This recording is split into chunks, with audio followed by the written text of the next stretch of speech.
सद्गुरु महाराज जी की जय, सच्चे दरबार की जय। आज हम दिव्य ज्योति जागृति संस्थान की मासिक पत्रिका अखंड ज्ञान से साप्ताहिक सत्संग प्रस्तुत करते हैं और परम पावन आशुतोष महाराज जी से प्रेरित हैं। आज का विषय है, क्या गुरु का साकार रूप नश्वर है? जो मई 2019 की अखंड ज्ञान पत्रिका से प्रेरित है। आज भी आसमान नीला ही था। उसके आंचल पर जहां तहां सफेद बादलों के गुच्छे थे। मंद हवा बह रही थी। वैसा ही हल्का हल्का ताप लिए वृक्ष भी वैसे के वैसे खड़े थे, अपने पत्तों के झुरमुट का मुकुट धारे।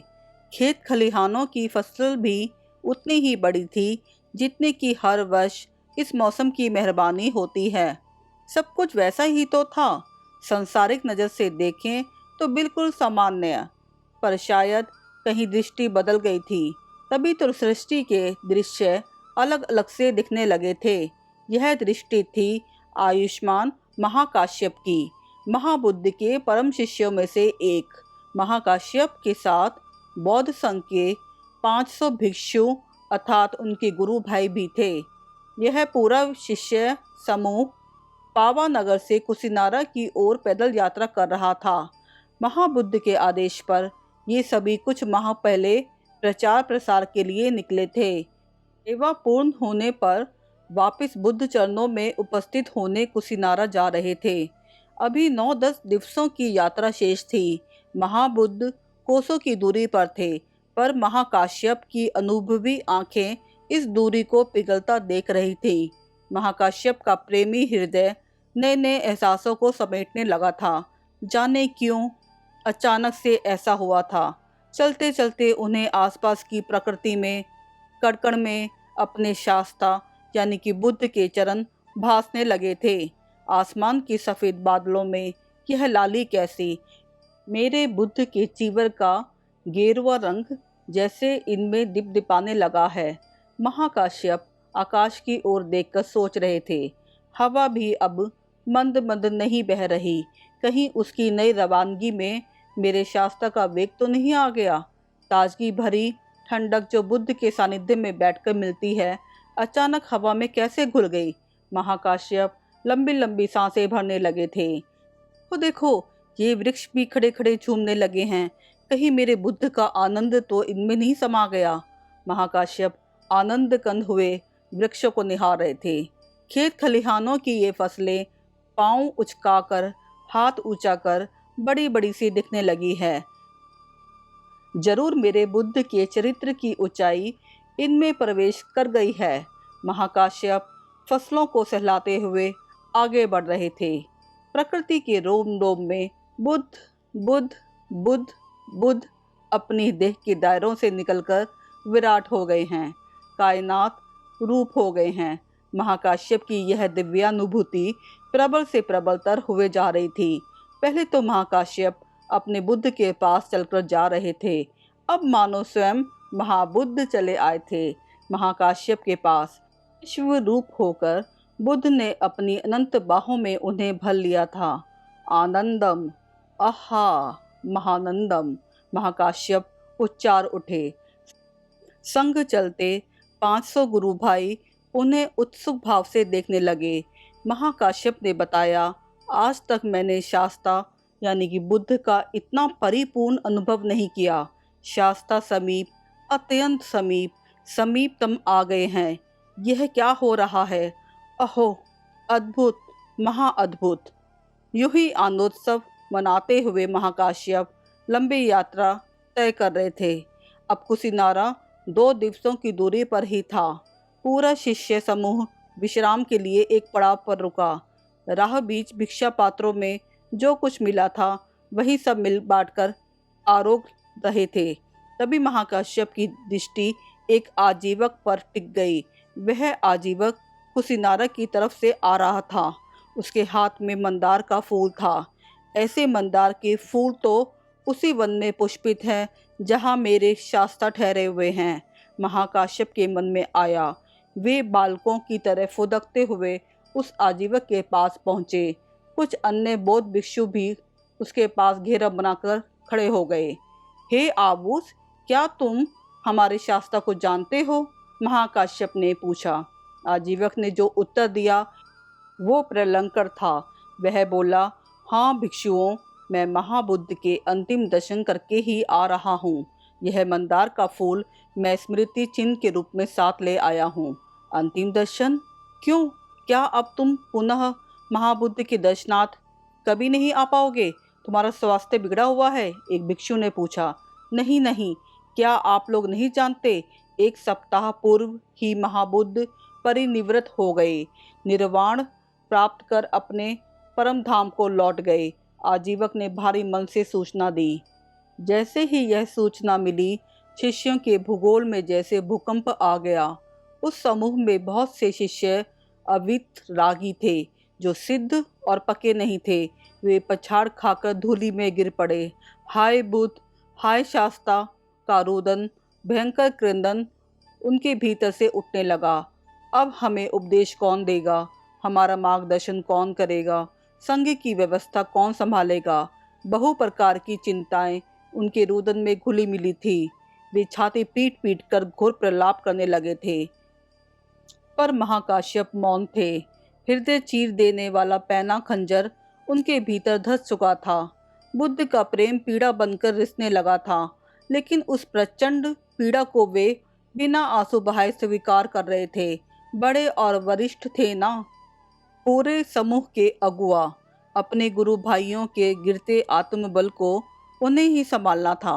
इसलिए अपने दायित्व का वहन करते हुए महाकाश्यप बोले, भिक्षुओं, स्थिर रहो, स्थिर। हमारे गुरुदेव महाबुद्ध ने अपना संपूर्ण जीवन हमें स्थिरता सिखाने में ही समर्पित किया है।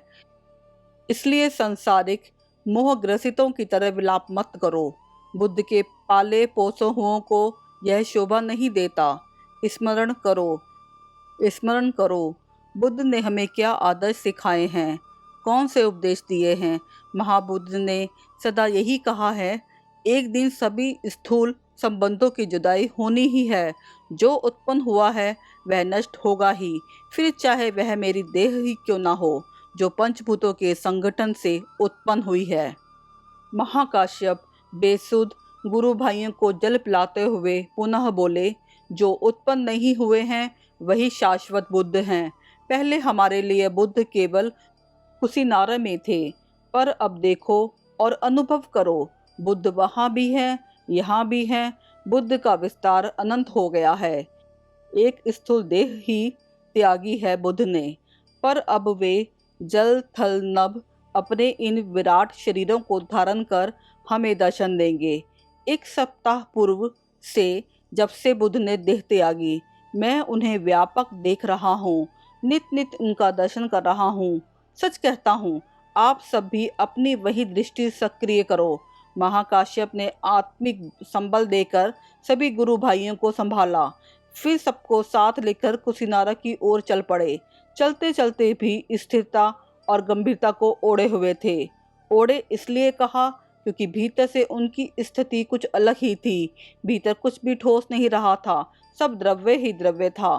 बुद्ध की सारी यादें संवेदनाओं का सागर बन गई थी।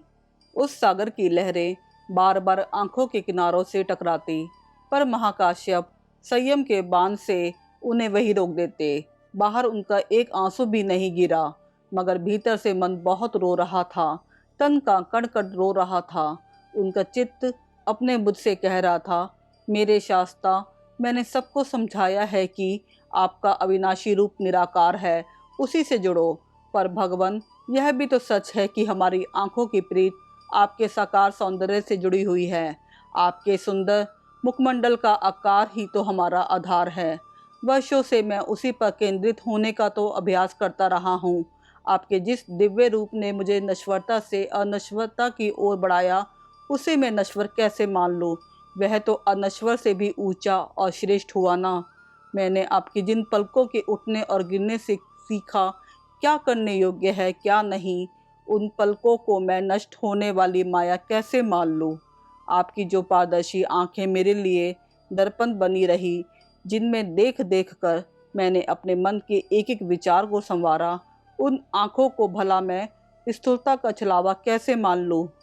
हे शास्ता, यह तो युगजोहीन शिष्यों के साथ अन्याय है। जिन प्रेमी पगलों ने अपने गुरु के साकार रूप को पी पी कर ही जीना सीखा, जिन मतवालों ने अपने साकार गुरु की एक झलक, एक मुस्कान पाने के लिए पूरा पूरा जीवन हवी कर दिया, उन्हें सहसा कोई समझाए कि तुम्हारे गुरु अब नहीं रहे। उनका साकार रूप मायावी और नश्वर था, इसलिए अब से तुम उनकी निराकार विराटता की साधना करो। यह तो अन्याय है शास्ता, घोर अन्याय है। अगर गुरु का साकार रूप प्रपंच है तो शिष्यों के हृदय की प्रीत उससे क्यों जोड़ी जाती है शास्ता।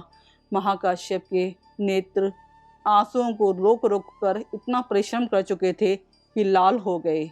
मन की गुहार बढ़ती जा रही थी। यह तो पहेली है ना शास्ता, जिसका हल मैं आपसे कभी पूछ ही नहीं पाया। अब कौन मुझे बताएगा, गुरु का साकार रूप प्रपंच है या सत्य, नश्वर है या अनश्वर। धीर गंभीर वितरागी महाकाश्यप।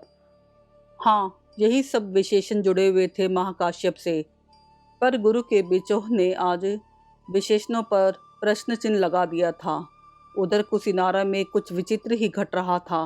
बुद्ध की पावन देह मुकुट बंधन नामक चैत्य में थी। वह निशांत अवस्था में चिता पर स्थापित थी। 4 मल्ल प्रमुखों को चिता लिपने और उसमें अग्नि प्रज्वलित करने की सेवा मिली थी। पिछले 3 दिवसों से वे इसी प्रयास में थे। बार बार वे लकड़ियों को घी समीधा से लीपते, मशाल से उनमें आग लगाते, पर यह क्या, लकड़ियां आँच ही नहीं पकड़ती। ऐसा क्यों हो रहा है भंते? लकड़ियां गीली भी नहीं हो रही हैं, घी से तर हैं, चिकनी हैं, फिर भी। चारों मल्लों ने हार कर आयुष्मान आनंद से पूछा। आनंद ने नेत्र मूंदे, फिर बोले, ठहर जाओ भाइयों, हमारे शास्ता अपने आयुष्मान महाकाश्यप की प्रतीक्षा में हैं। महाकाश्यप 500 भिक्षुओं सहित चैत्य में पहुँचे। उनकी आंखों के प्याले प्यास से व्याकुल थे। एक लंबी बेला तक वे बुद्ध के मुखमंडल का दर्शन करते रहे। फिर अंजलि जोड़कर उन्होंने 3 बार चिता की प्रदक्षिणा की। बुद्ध के चरणों में शीश नवाकर अंतिम प्रणाम किया। ज्यों ही प्रणाम किया, महाकाश्यप के अंतःकरण में बुद्ध की दिव्य छवि उतर गई। बुद्ध का रूप मानस पटल पर अंकित हो गया। तभी लकड़ियों ने आंच पकड़ ली। चिता स्वयं जल उठी। मौन भाषा में बुद्ध ने पहेली हल कर दी थी। आग की लपटें कह रही थी, बुद्ध की देह निःसंदेह नश्वर है, पर बुद्ध का साकार रूप महाकाश्यप के भीतर प्रकट हुआ मुस्कुरा रहा था। यही कह रहा था, मैं नश्वर हूँ, सदा तेरी आत्मा में रहूँगा। सद्गुरु महाराज जी की जय, सच्चे दरबार की जय।